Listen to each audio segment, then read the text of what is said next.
All right, we're going to learn how to solve linear equations with fractions.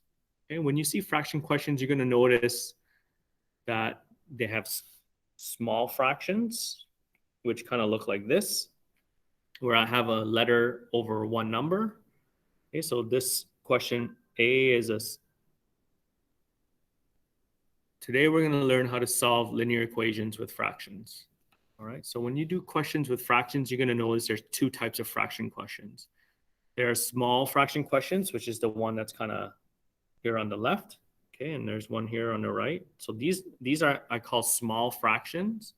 And then large fractions, you'll notice it's a bigger fraction. Okay, I'll have a number and a letter on the top and then a number on the bottom, same as this example here.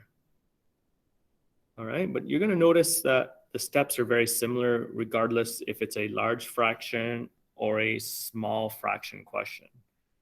All right, so step one is always to draw my dotted line.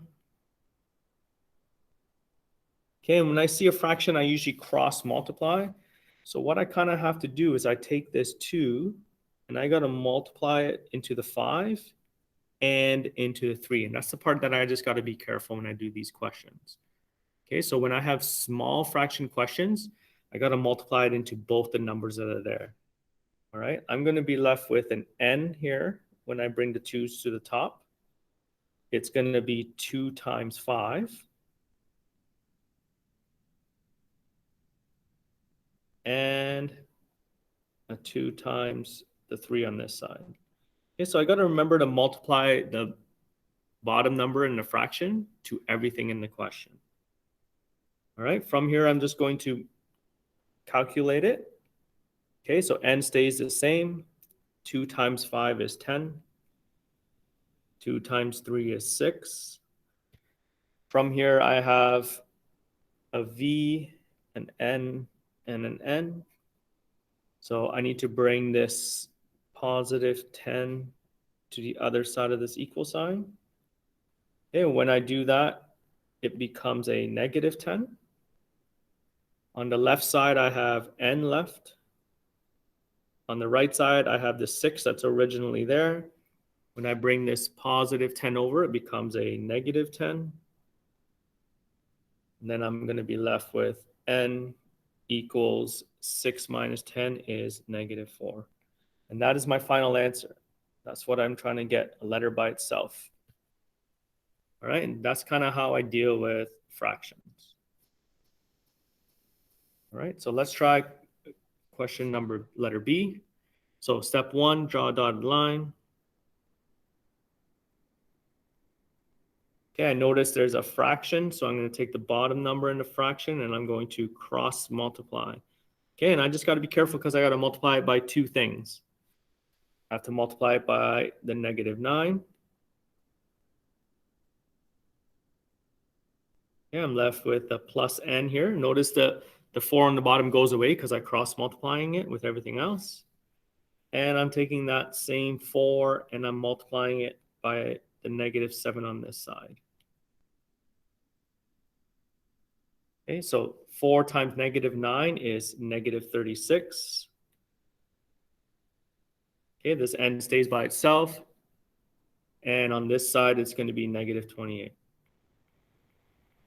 Okay, from here, I'm going to label it with n's and v's.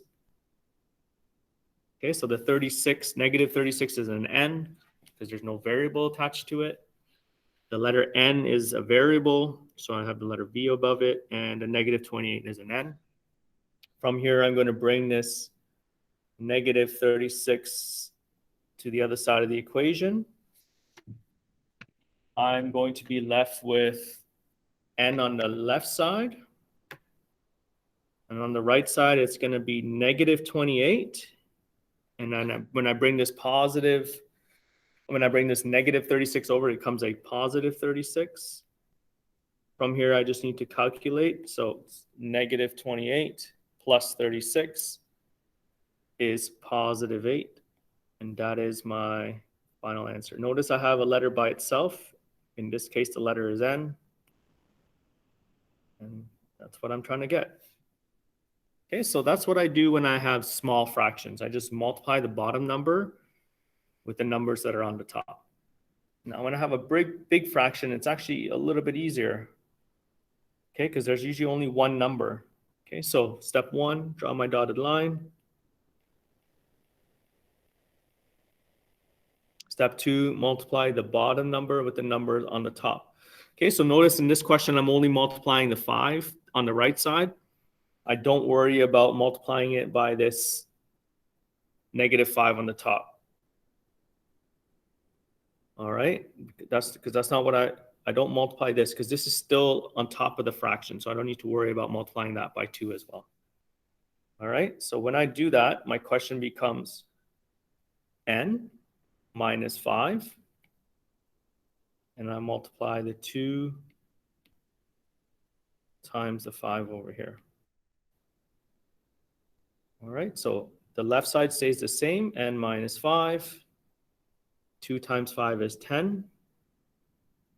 From here, I have my v's and n's. I'm going to bring this n to the other side because I want both n's on the same side. I'm going to be left with n equals 10 plus 5 because when I bring the -5 over, it becomes a +5. And I'm going to be left with n equals 15. Okay, notice the n is by itself. There's a 1n in front of it, which is what I want, and that is my final answer. All right, let's try this last example. I'm going to draw my dotted line. Take the number on the bottom and multiply it to the number on the top. Again, you don't multiply the 9 by 3 because it's a big fraction. Okay, so I'm going to be left with 9 times 9 plus m. And it looks like we're just cross multiplying here, which is kind of what I'm doing with these bigger fraction questions. All right. So then I'm going to be left with 9 plus m. On the left side, nothing changes. But on the right side, it's 3 times 2, which is 6. From here, I'm going to write the letters n's and v's because I got to get all my n's on one side and all my v's are on one side. Notice there's only one v in this question, so I'm going to leave it on the side that it's on, which means I'm going to bring this +9 to this side, and it turns into a -9. Okay, so I'm going to be left with m on the left side, and then it's going to be 6 minus 9, because when I bring the +9 over, it becomes -9. And my final answer is going to be -3. And that is how you solve linear equations with fractions.